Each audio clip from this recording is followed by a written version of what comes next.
Thinking about visiting or moving to the Indianapolis area? I've got some information to share with you on things before you make that move. So be sure to keep watching.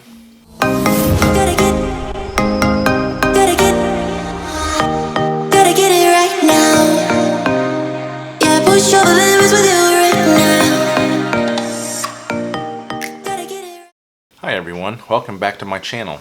My name is John Kim and I'm with Everlane Realty Group. If you are new here and want to know everything about living here in Indianapolis area, then consider subscribing and clicking that bell notification so you don't miss out any of the good information about living here. I'm sure you're going to want to find out more. If you have more questions, do not hesitate to reach out, email, call, or text me. I'll be glad to help you in that transition. Okay, let's jump right into it. Indianapolis is a beautiful city with tons of features, but the truth of it is, it's not for everyone. Living in and around Indianapolis for the last 25 years, although I'm not an expert, but I feel like I have a unique perspective on living in Indianapolis.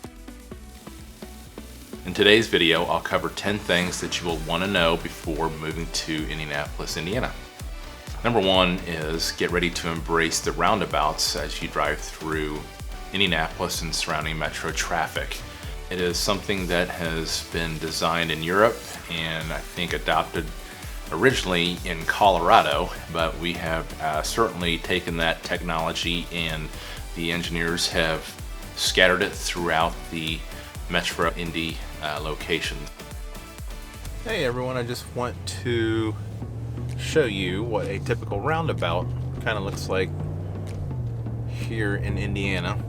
We see a ton of these things, and really it's a high output or a high input intersection that evidently you see statistically a lot less major accidents, but it does not mean that there are no accidents at all. You see a lot of people that are not used to these roundabouts and do not follow the signs correctly and end up crossing over lanes, and we see a ton of little small fender benders. So I guess in theory it does do its job as far as keeping major accidents from happening, but I guess that is the payoff for being dizzy driving through Indianapolis. So what I'm going to do is turn back around and take a photo of this particular intersection, and really is all the same in principle. Hey guys, so this is a typical roundabout that we see in and around the Indianapolis area, especially in the north suburbs. Fishers has certainly adopted many of these, along with the number one. Carmel has the most roundabouts across the nation. It's absolutely dizzying at times going to shops and whatnot in Carmel. Again, in theory, it is a high input intersection that's designed to be safer and less fatalities and less major accidents, but it does not abstain from any of the minor fender benders, which you see quite a bit of, where people take the inside lane and assume that it's a single lane and you can turn right, when in fact you need to keep doing a circle until you can get to the outside lane and then exit to the right. A little bit difficult to comprehend, different at first, but once you get the hang of it, it does make a nice, safer intersection for sure.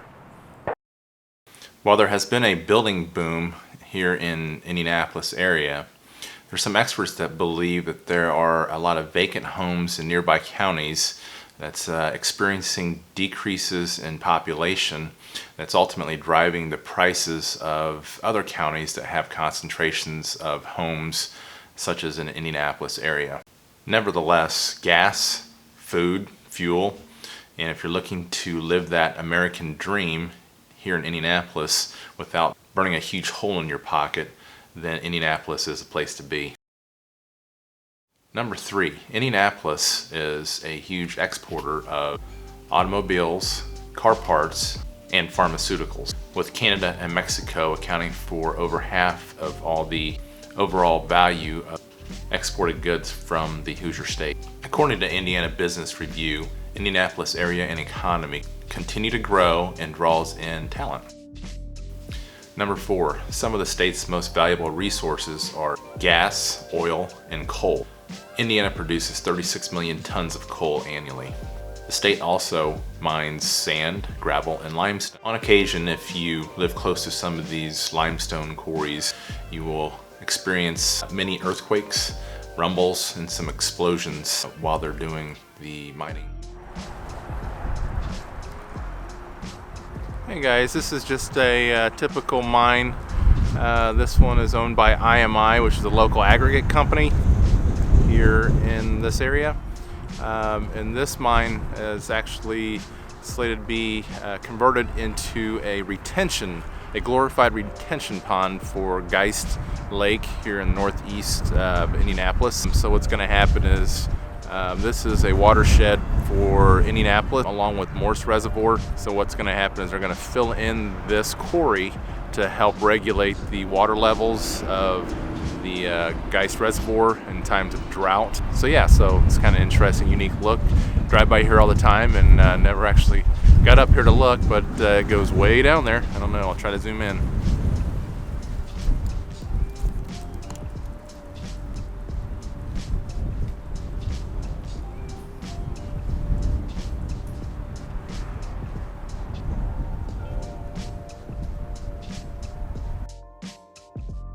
Number 5, speaking of earthquakes, you may not realize that Indiana lies on 2 major fault lines and has a possibility of a 5 magnitude earthquake. Other common natural disasters that you would more or less experience here would be floods, droughts, and tornadoes.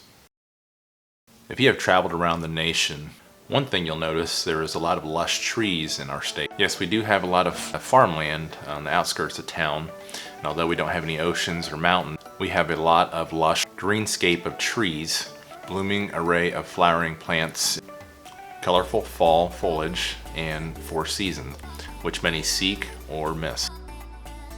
Number 7, for the environmentally conscious, the recycle culture here in Indiana is a bit lacking. On the whole, Indianapolis is nowhere near the modeling recycle forward cities like San Francisco and Seattle. So if you're from a recycle forward conscious state, this matter can make you view our state as a little bit inefficient and maybe a little bit backwards as far as recycling is concerned.